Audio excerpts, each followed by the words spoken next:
গণহত্যাকারী শেখ হাসিনার ভারতীয় ভিসার মেয়াদ বাড়ানোর বিষয়টি বাংলাদেশের জনগণ ভালোভাবে নেয়নি বলে মন্তব্য করেছেন বিএনপি সিনিয়র যুগ্ম মহাসচিব রুহুল কবির রিজভী। বলেন, এর মধ্য দিয়ে ভারত তাদের স্বাধীনতা ও গণতন্ত্রকে অবমূল্যায়ন করছে।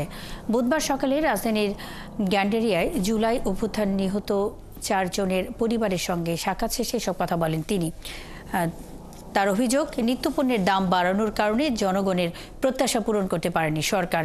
মুদ্রণ ব্যবসার সঙ্গে শেখ হাসিনার ঘনিষ্ঠজনরা জড়িত আছেন অভিযোগ করে রিজভী বলেন, নতুন বছরে বই বিতরণ নিয়ে শিক্ষা উপদেষ্টার মন্তব্য দায় এড়ানো। এছাড়াও যারা জনতার বিরুদ্ধে অস্ত্র ধরেছে তাদের বিচার এবং শেখ হাসিনার দোসরদের নামে থাকা সকল স্থাপনার নাম পরিবর্তন করে শহীদদের নামে করার আহ্বান জানান তিনি।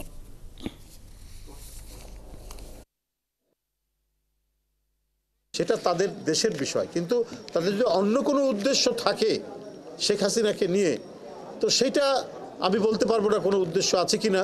তবে ভারত একটি গণতান্ত্রিক রাষ্ট্র, তাদের বোঝা উচিত যে শেখ হাসিনা যে শিশু হত্যাকারী, কিশোর হত্যাকারী এবং তরুণ হত্যাকারী, রিক্সাওয়ালা হত্যাকারী, সিএনজিওয়ালা হত্যাকারী, সেই হত্যাকারীকে একটি গণতান্ত্রিক দেশ কিভাবে তাকে আশ্রয় দিয়ে সেখানে তার ভিসার মেয়াদ বাড়ান, এইটা সারা দেশের বাংলাদেশের মানুষ এটাকে ইতিবাচকভাবে নেয়নি।